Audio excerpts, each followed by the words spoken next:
구독과 좋아요는 저에게 큰 힘이 됩니다. 안녕하세요. 부동산 뉴스를 읽어주는 박 팀장입니다.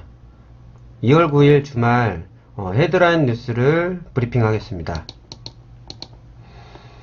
서울 아파트 매매 수요, 겨울잠 잔다, 매매 우위 지수 계속 떨어진다 라는 내용인데요.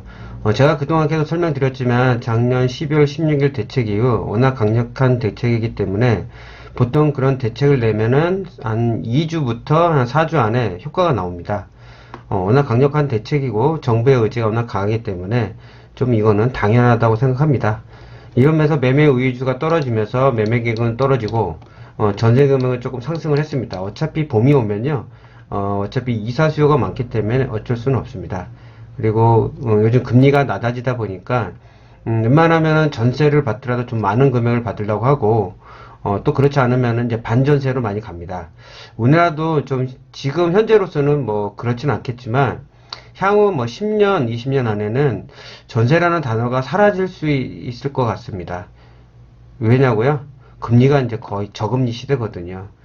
옛날 같이 뭐 10, 20년 전만 해도 뭐 은행 이자가 뭐 7%, 10%대가 아니기 때문에 전세라는 단어가 거의 우리나라에 있잖아요. 외국은 거의 없는데 아마 그게 사라질 확률이 높습니다. 그러니까 언론에서 나라의 정부가 그래가지고 뭐 해서 반전세가 많아지는 등 뭐 억제가 심해지는 그게 아니라요. 자연적인 현상입니다.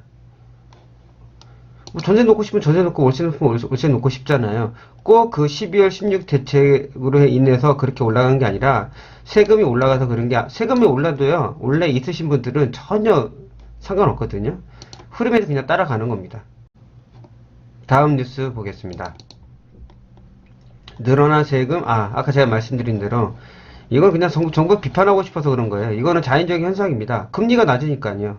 금리가 높아봐요. 반전세 안 받아도 되거든요. 맞잖아요. 늘어난 세금 때문에 그런 건 아닙니다. 제가 봤을 때는 그거는 그냥 표면적인 그냥 하나 유의하면서 일단은 제목을 좀 이제 강력하게 뽑고 싶고 그리고 클릭수를 높이고 싶고 그러면서 정부를 비판하고 싶은데 전혀 그렇진 않습니다. 저는 이런 거에 대해서 그냥 얘기를 해주고 싶은데 일부러 지금 비판하고 싶거든요. 어떻게든 그리고 클릭수 늘리고 싶으니까 그 안을 쳐다보면은 이런 거는 콧방귀도 안 낍니다. 제가 저 예전에도 이게 아시는 분이, 지인이 제주도에 이제 그 집을 가지고 계시는데 땅도 있고, 제가 한참 오를 때 팔라고 그랬거든요. 진짜 뭐, 대부분 뉴스에서 많이 보셨을 거예요. 한 몇 년 전에 그 중국인들이 엄청나게 사재기를 했습니다. 그냥 뭐, 시세에 뭐 2배, 3배 이상 주고도 막 샀거든요. 그러니까 땅이 없었어요. 집도 없었거든요. 근데 그 사드 그때가 2016년 이제 겨울이었을 거예요, 그때. 그때쯤 해서, 그게 2016년이었나? 2017년이었나? 저도 기억이 잘 안 나. 2017년도였겠죠? 2000, 맞을 겁니다. 근데 그때 사드로 이제 해서 중국인들이 이제 거의 오질 않기 시작했어요. 한동안. 불매운동식으로 했잖아요. 그때부터 이제 제주도가 떨어지기 시작했습니다. 지금도 하염없이 내려가고 있습니다. 생각보다. 그러니까 이게 집이라는 게 오를 때 이게 오르고 있을 때 팔았어야 되는데 거의 꼭정 근처에 사신 분들이 있어요. 이분들 아마 지금 제주도 사신 분들 이거 어떻게 할 수도 없을 겁니다. 그래서 그 전에 제가 아신 분한테 팔라고 그랬는데 어떻게 이게 또 역전이 될지 또 이번에 또 그 코로나 바이러스 때문에 더 안 좋을 텐데 제주도에 계신 분들 참 걱정이 됩니다. 뭐 지난 얘기지만 주식처럼 꼭대기에 사신 분들이 참 지금 반전이 되길 기다릴 텐데 제발 좀 건강을 좀 유지했으면 좋겠습니다. 부동산 규제 코로나까지 2월 주택사업 어려움 지속. 그러니까 주택사업이 지금 경기 지수가 지금 안 좋다고 합니다. 왜냐면은 규제 때문에도 그렇겠지만 이 코로나 때문에 전 세계가 문제니까요. 그래서 이런 뉴스도 있다는 지금 거를 제가 한번 설명드리려고 뽑아봤습니다. 다음 뉴스 보겠습니다. 세운지구가 뭐냐면요. 거기 혹시 그 서울에 사신 분들 잘 아시겠지만 저기 종로에 있는 세운상가를 말하는 겁니다. 그쪽 라인.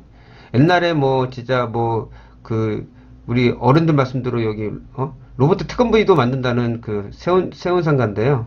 그게 이제 지금 뭐 말들이 많았잖아요. 이게 아주 옛날부터 지금 했던 거라 이게 지금 이제 뭐 제일 말이 많았던 건 그 세입자들을 어떻게 할 거냐. 이거 안 하고서 나서 이거 이거 정비구역을 지정해가지고 해버리면 어떡하냐 해서 고민이 많았는데 이번에 그 서울시에서 공공임대상가로 살고 있는 세입자, 쓰고 있는 세입자들을 걸로 넣는다고 합니다. 아주 좋은 걸 한 것 같아요. 보통 정비구역을 해제를 안 하려고 하거든요. 왜냐면 거기에 있는 토지주나 이런들이 정비구역을 해가지고 재개발해야지 그 이익이 더 많거든요. 요즘, 제가 계속 동영상 올리지만, 지금에 있는 그 서울시에 있는 박원순 시장 같은 경우는 서울 도시 재생 사업 같은 걸 많이 하려고 합니다. 가로주택 정비 사업처럼 있는 그대로 좀 보존하면서 저도 그걸 되게 좋아하거든요. 옛날처럼 그냥 아파트 지면서 임대 아파트 적게 주고 사람들 경기도 잃고 몰아낼 게 아니라 서로 어울리면서 살 수 있는 곳을 만들고 싶어 하시거든요. 저도 그걸 되게 중요하다고 생각하는 사람 중에 한 명인데 이번에 그렇게 한 것 같아요. 그래서 제가 그 뉴스를 한번 들어가서 보면서 한번 설명을 드리겠습니다. 보시면요, 세운지구 대책 초읽기입니다. 이제 공공임대상가하고 정비구역 해제인데요. 제일 여기서 중요한 내용은, 원래 이제 공공임대상가에 있던 분들은 이제 어디 갈 데가 없잖아요. 그래서 서울시가 저기 중구청과 해가지고 의견을 청취를 했습니다. 그래서 뭐라고 했냐면 도시재생, 그러니까 세입자 공공임대상가로 입주시키는데 그 세입자들 분들 중에서 한 60%가 들어가고 싶다고 합니다. 그러니까 뭐 그것을 기부 체납 받을 수도 있고 가지고 있는 걸로 하는 거고요. 이게 좀 말이 많았거든요.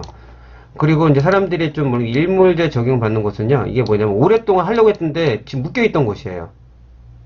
사업을 진행을 못한 겁니다. 그걸 뜻이 일몰제라는 거고요. 그래서 거기 171곳 중 152곳은 정비구역이 해제될 전망이라고 하는데 보통 여기 그 토지주들은 정비구역으로 가야지만이 더 이득이 많은데 이거 보시면은 토지주 30% 이상이 동의하더라도 시도지사, 서울시 서울시장의 판단에 따라 해제할 수 있다고 합니다. 그러니까 두세 군데만 사업시행 인가를 받으면 거기만 진행을 하고 웬만한 곳은 그대로 보존하겠다는 뜻입니다. 그리고 아까 위에 보듯이 세입자들이 한 60% 여기 보시면은 재입주를 원하는 세입자가 한 60%. 왜 안 들어올 사람들도 있을 거 아니에요. 그래서 공공임대 상가를 뭐 이렇게 보면은 상가 건물을 지는 기부 체납을 받거나 한국토지주택공사가 보유한 비축 부지를 활용한다고 합니다. 그러니까 다 쫓아낼 수는 없잖아요. 옛날에 그거 기억하십니까? 청계천? 청계천에 있는 분들이 어디로 갔습니까? 그때 청계천 한다고 해서 그분들 다 한 방에 거의 몰아간 게 장지동입니다. 거기서 진짜 그 허허 벌판을 보내가지고 자살하신 분들 상당히 많습니다. 거기 진짜 장사 안 됐거든요. 지금이야 좀 좋아졌지만 제가 그 동네를 2013년도에 한번 거기서 일한 적이 있었거든요. 그때부터 그게 한참 전부터잖아요. 그 청계천에 있던 분들이 갔을 때 2013년도에도 허허 벌판이었습니다. 그러니까 그렇게까지는 안 한다는 거죠. 서로 어울려 가는 거잖아요. 사회라는 게. 저는 그래서 이 뉴스를 한번 읽어드리려고 헤드라인 그 뉴스 제목을 하나 뽑았습니다. 다음 헤드라인 뉴스 하나 보겠습니다. 전통시장 연계의 도시재생. 이거는 좀 비슷한 내용 같은데요. 우리나라는 이제 보면은, 서울 보면은 전통시장들이 많이 사라지고 있어요. 이게 애것을 많이 살려야 되는데 그러지 못했거든요. 그러니까 이게 뭐 또 보면 TV에 보면은 그 강원도에 뭐 삼척에 있는 시장이 뭐 큰 마트랑 같이 연계해서 한다는 거. 그러니까 그렇게 연계해 가서 전통 시장을 살려야 되는데 그러지 못했는데 제가 뉴스를 보니까 좋은 내용인 것 같아서 그것도 하나 제가 뉴스를 한번 읽어드리겠습니다. 장이동 아시잖아요. 거기가 엄청난 뉴타운인데요. 전통시장 연계해서 도시 재생을 한답니다. 지금 제가 아까 좀 전에 말씀드린 대로 도시를 재생을 시키는 게 전 되게 좋다고 보거든요.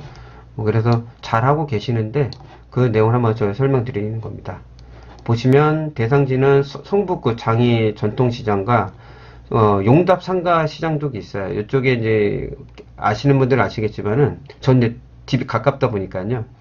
강서구 화곡 중앙 골목 시장은 솔직히 잘 모르겠습니다. 그쪽에서 부동산을 해본 적이 없어가지고요.